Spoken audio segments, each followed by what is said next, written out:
नमस्कार मंडळी, मी पंढरनाथ ठोंबरे आपलं स्वागत करतो.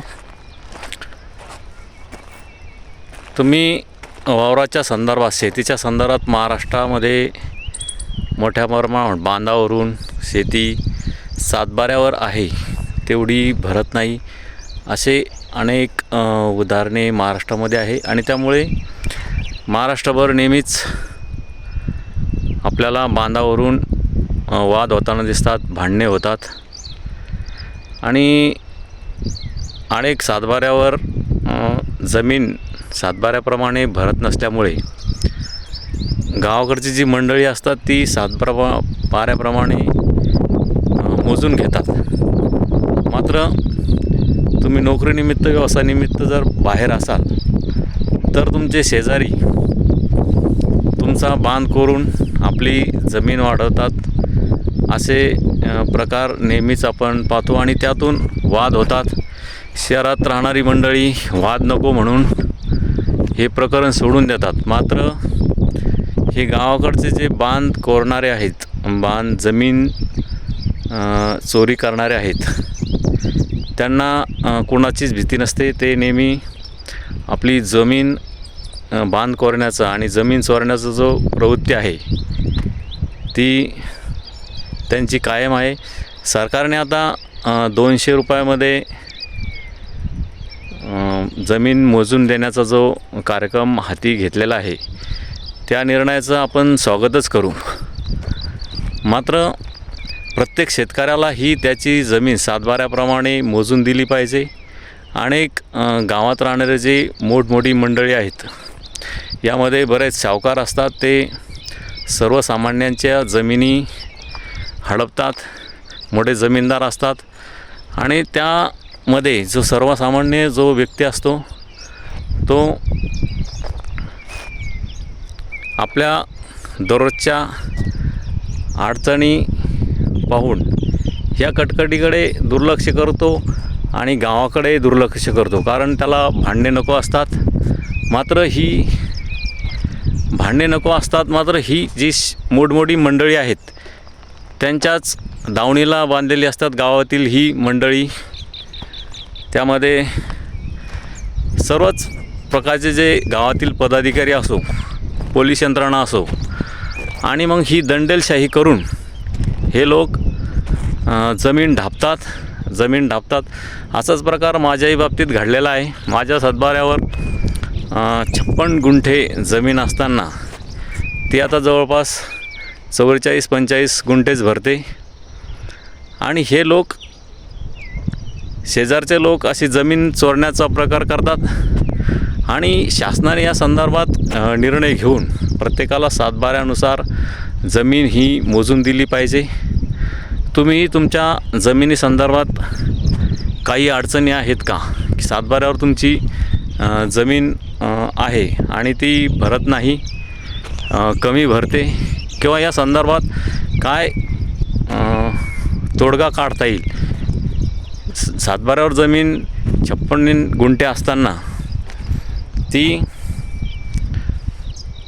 44 गुंठे भरते. मग बाकीची जमीन जी माझी चोरी गेलेली आहे, या संदर्भात शासन आणि प्रशासन आम्हाला काय मदत करू शकते, या संदर्भात आपली प्रतिक्रिया नक्की कळवा. आणि गावातील जे हे मोठमोठे लोक आहेत ते सर्वसामान्यांना दाबून जमीन बळकावण्याचा प्रयत्न करतात. आणि असे उदाहरणं जे आहेत संपूर्ण महाराष्ट्रामध्ये घडताना आपल्याला दिसतात. अनेकांचे नांगरणीसाठी सुद्धा ही गावातील मोठमोठी मंडळी, सावकार मंडळी जमीन नांगरण्यासाठी सुद्धा त्या शेतात जाऊ देत नाही, त्या जमिनीचा ताबा घेतात. अशी उदाहरणे आपल्याला महाराष्ट्रभर दिसतील. आणि या संदर्भात सरकारने तोडगा काढला पाहिजे, जमिनीचे वाद मिटवले पाहिजे. हे गावागावात आणि नात्यामध्ये, भावाभावामध्ये हे भांडणे होतात, वाद सुरू असतात. या संदर्भात शासनाने उपाययोजना करावेत अशी मागणी आहे. माझी जी जमीन चोरीला गेलेली आहे, जवळपास 15-20 गुंठे ती शासनाने मला द्यावी अशी एक माझी मागणी आहे. आणि इतरही महाराष्ट्रामध्ये जे काही अशा सातबाऱ्याप्रमाणे जमिनी भरत नाही त्यांनी या संदर्भात नक्की प्रतिक्रिया आपल्या द्याव्यात. आणि आपण या संदर्भात शासनाकडे मागणी करणार आहोत.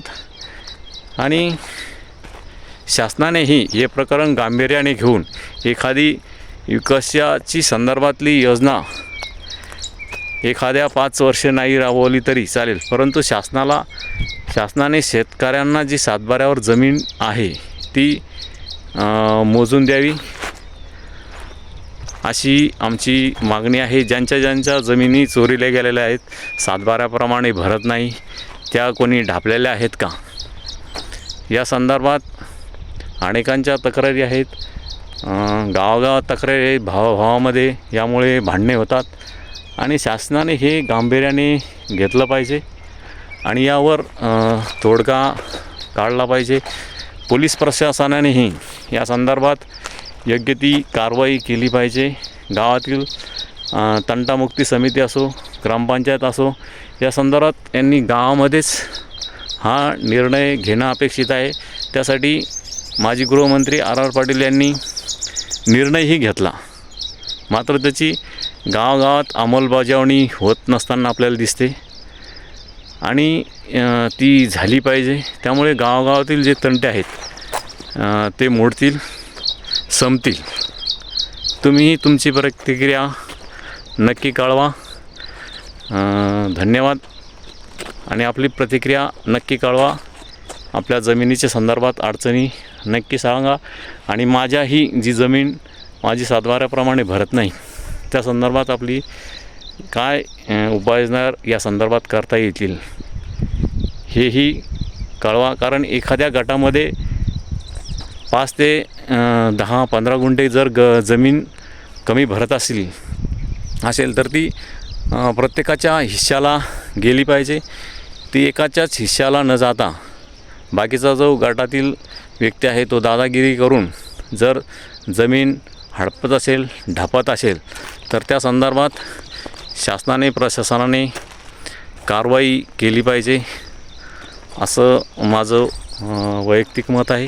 तुम्ही तुमची प्रतिक्रिया नक्की कळवा. धन्यवाद. थांबतो. पुढीलही काय या संदर्भात प्रतिक्रिया येतात आणि काय आपल्याला कायदेशीर कारवाई करता येईल या संदर्भात नक्की कळवा. आणि मीही आपल्याला या संदर्भात कळवतो पुढील काय कारवाई झाली आणि काय या संदर्भात करता येईल. धन्यवाद. थांबतो.